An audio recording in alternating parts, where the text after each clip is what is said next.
terkasih dalam Tuhan, kita akan melanjutkan perenungan kita akan firman Tuhan dalam serial persiapan menantikan hari Kristus. Dan saat ini saya akan membawa kita pada 2A maupun akan 2B dari bagian 199B ini. Jadilah pengelola yang baik, ya, dikatakan hopistos doulos kai pronimus. Artinya hamba atau pengelola yang baik ini adalah mereka yang setia dan bijaksana, di mana kita mempersiapkan diri untuk menantikan Tuhan sang pemilik segalanya. Predikatnya sekarang adalah pemilik segala sesuatu. Mari kita melihatnya bersama-sama. Kalau kita bisa melihat ini bahwa ada 99A, persiapan menantikan sang mempelai dengan hadiah terindah bagi sang mempelai. Kita juga melihat 99B, jadilah pengelola yang baik. Kemudian kita akan melihat C maupun juga nanti kita akan melihat yang D. Akan kita lihat kemudian. Nah, tapi saat ini saya akan membawa kita untuk melihat sebuah hal yang luar biasa. Yaitu kita coba lihat dari Matius pasal 24 dan 25. Ini adalah bicara tentang perumpamaan-perumpamaan tentang akhir zaman. Artinya bahwa Yesus menspesifikkan akan Matius 24-25 ini untuk apa? Untuk menjelaskan bagaimana hari Dia datang nantinya dan apa yang harus kita persiapkan. Nah, kalau kita bisa melihat bahwa di situ bicara tentang tanda-tanda kedatangannya, pohon ara dan sebagainya. Kemudian ada nasihat yang kuat supaya apa? Berjaga-jaga. Harus benar-benar kita perhatikan tanda-tanda zaman. Nah, dari kedua ini lalu ada perumpamaan. Pertama adalah perumpamaan hamba yang baik dan jahat. Kenapa ditempatkan di dalam bagian perumpamaan yang pertama tentang bagaimana kedatangan Tuhan? Karena ini merupakan hal yang sangat penting yang nanti akan kita melihatnya. Nah, kemudian kita bisa melihat akan 5 gadis yang bijaksana, ya, dan 5 gadis bodoh.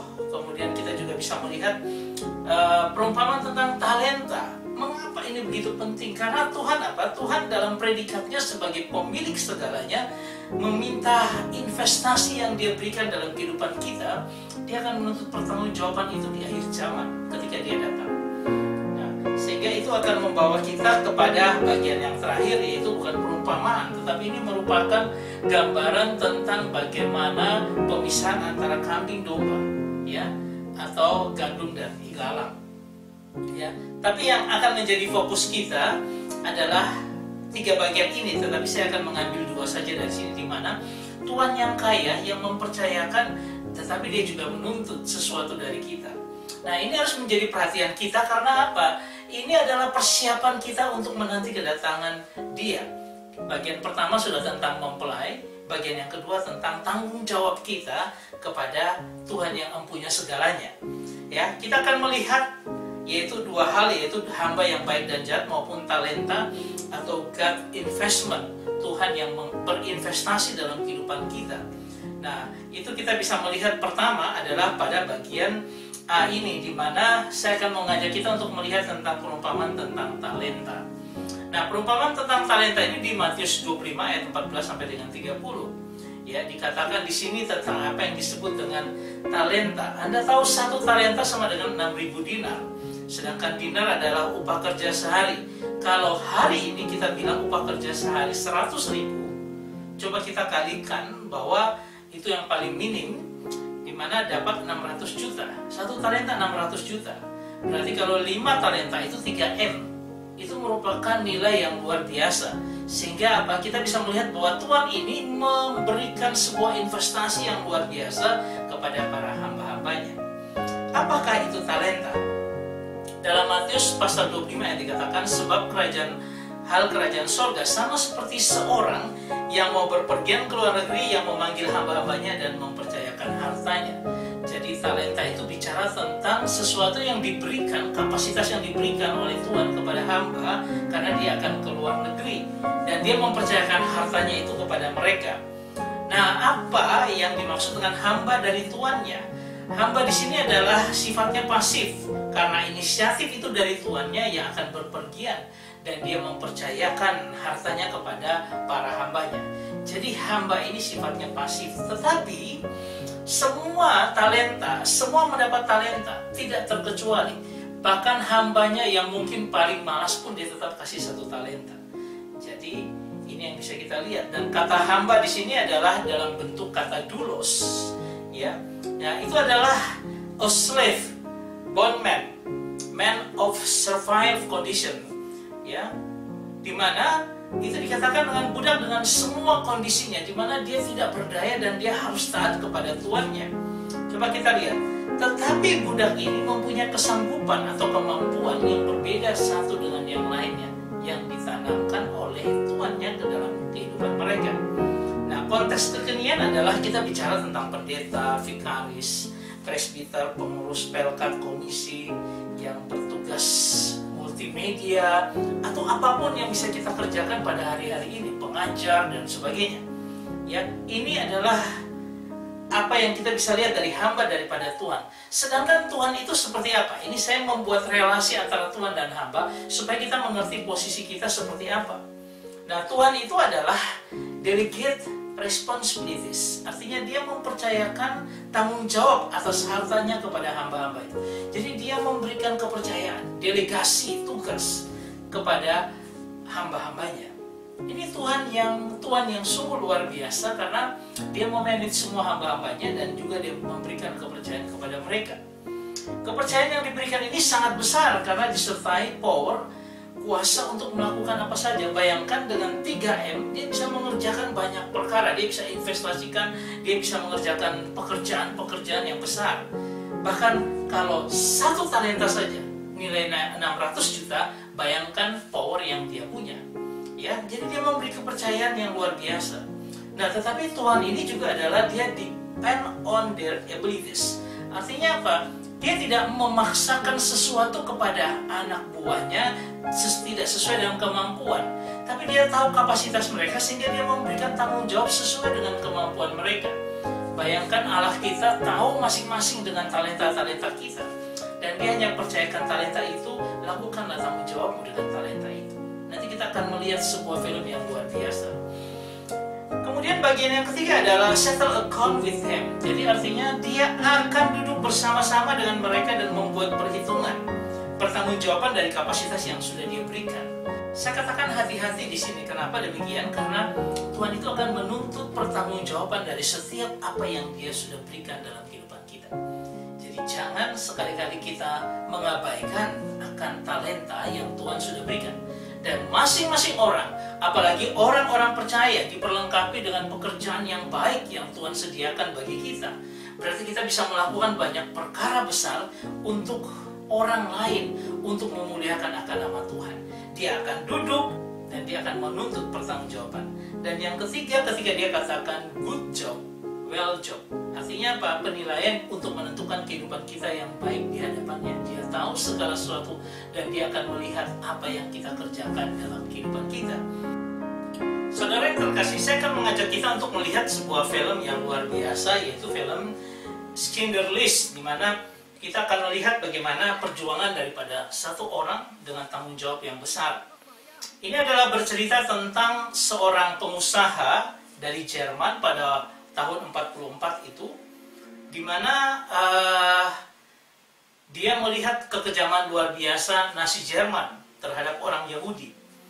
Nah, kalau saudara lihat, ini adalah ketika udara di kota Gorka pada April 1944 itu, bahwa mereka membunuh akan orang-orang yang sudah dibunuh 10.000 orang Yahudi.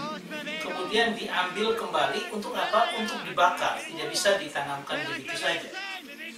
Dan ini menjadi kekejaman yang luar biasa, bagian daripada kekejaman Hitler ketika dia membunuh hampir 6 juta orang Yahudi.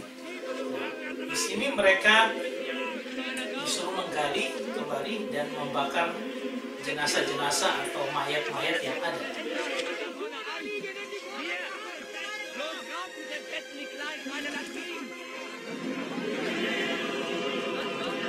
Saking begitu banyaknya orang, sampai debunya menguasai kota itu, jatuh di kota itu.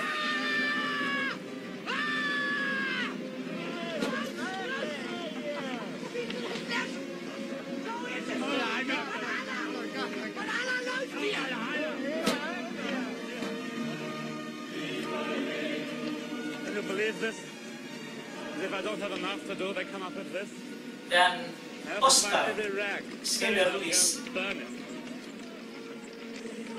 itu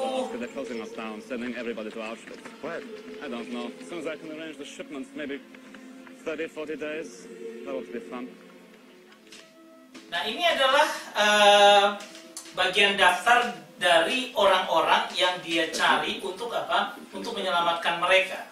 Karena apa? Oskar Schindler ini adalah seorang pemilik perusahaan pabrik, di mana dia ingin supaya orang-orang Yahudi itu masuk ke pabriknya supaya mereka dilindungi.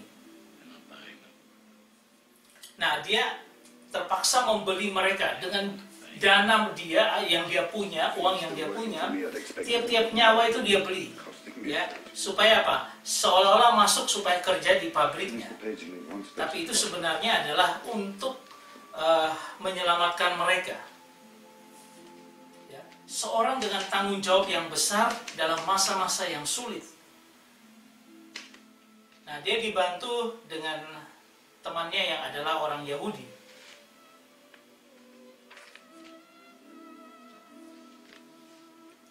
Dan temannya itu melihat semua daftar itu, ini yang disebut dengan Schindlerlist, ya, dia bilang ini daftar yang bagus. Dan dikatakan daftar ini merupakan kehidupan. Di sekitar ada jurang pemisah yang luar biasa. Nah, ini adalah orang-orang yang ditulis dalam daftarnya untuk mereka diizinkan bekerja di pabrik tempat Oskar, pabriknya Oskar ini. Chaim Novak,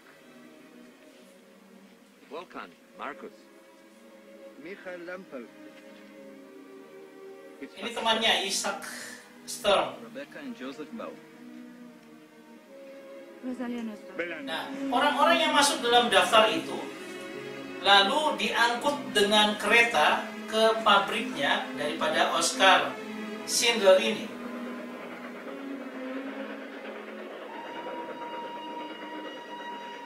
Nah, ini adalah di tempat pabriknya, di kota di tempat pabriknya. Dan mereka turun dari kereta yang sebenarnya akan membawa mereka ke tempat pembunuhan besar-besaran. Tetapi dibeli oleh Oskar untuk apa? Untuk mereka diselamatkan masuk dalam pabriknya.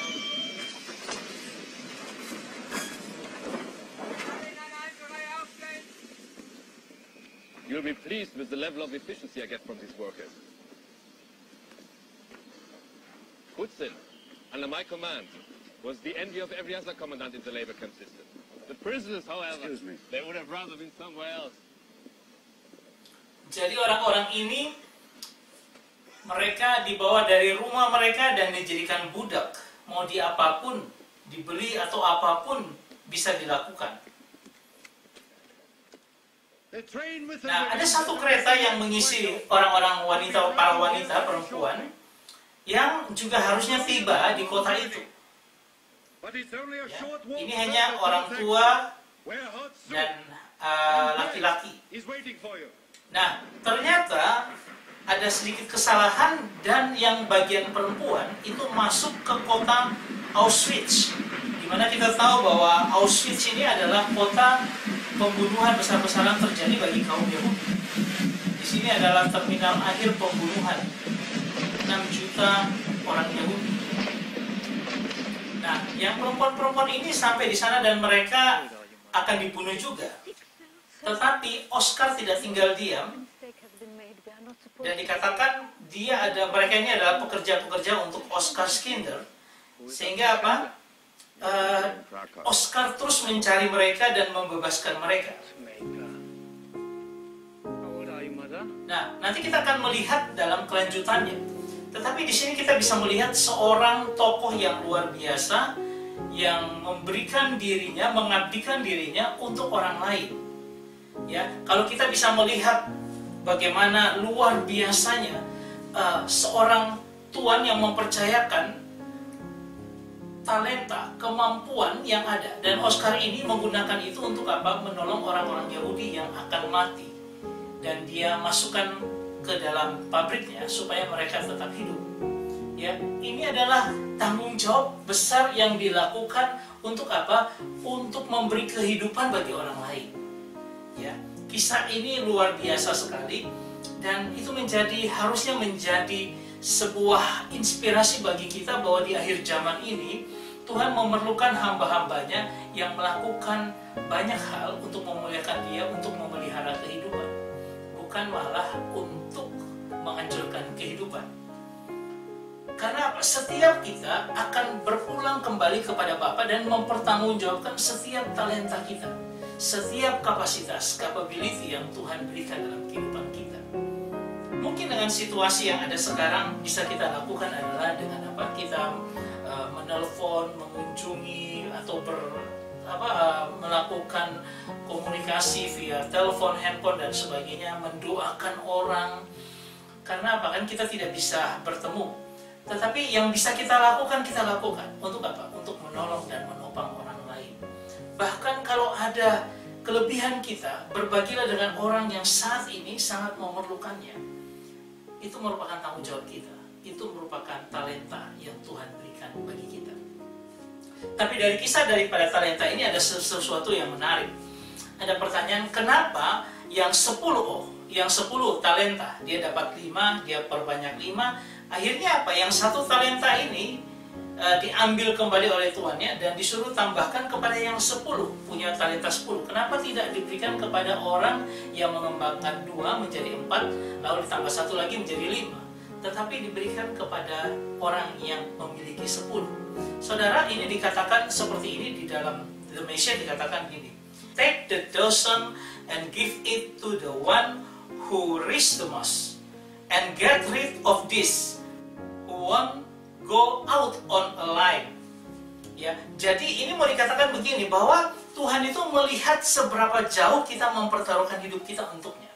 Semakin kita mempertaruhkan hidup kita dengan talenta yang ada pada kita, Tuhan memperhatikan itu dan Dia akan memberikan tambahan.